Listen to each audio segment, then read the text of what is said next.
The guard standing by never imagined that the bullet had come from the Gobi Desert, 1,400 meters away. Having completed their mission, the two men quickly withdrew from the scene. This sniper, codenamed the Jackal, was a British soldier stationed in Afghanistan. The number of high-profile targets who had died at his hands was beyond count. One day, while the Jackal and his assistant Gary were chatting, a local gang leader approached them with a proposition. He offered £20,000 sterling for the Jackal to handle some private business. Initially, the two soldiers declined, but the gang leader added another £20,000 and told them there was no rush to respond, leaving behind a business card before departing. £40,000 was a substantial temptation for two soldiers. A few days later in Turkey, a man emerged from a building. Just as he was about to get into his car,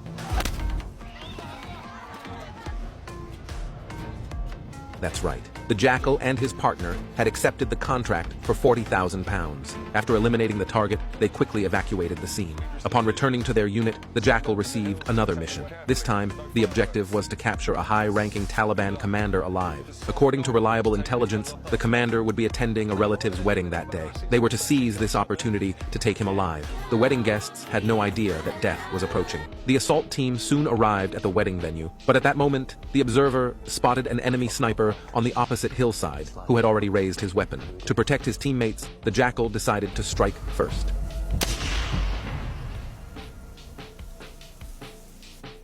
Unfortunately, the commotion alerted the Taliban, and both sides immediately engaged in a firefight. Under the intense crossfire, innocent civilians were also killed. The Jackal and Gary remained deeply disturbed for a long time. On their way back, the Jackal seemed to notice something. After getting out of the vehicle, he volunteered to investigate and brought along his partner Gary. At that moment, the Jackal secretly pulled out a phone from his pocket and pressed it without hesitation. Everyone except the Jackal and Gary perished. From that point on, the codename Jackal vanished from the battlefield. Meanwhile, on the other side of the world, a new elite assassin quietly emerged. This is a scene from the series The Day of the Jackal.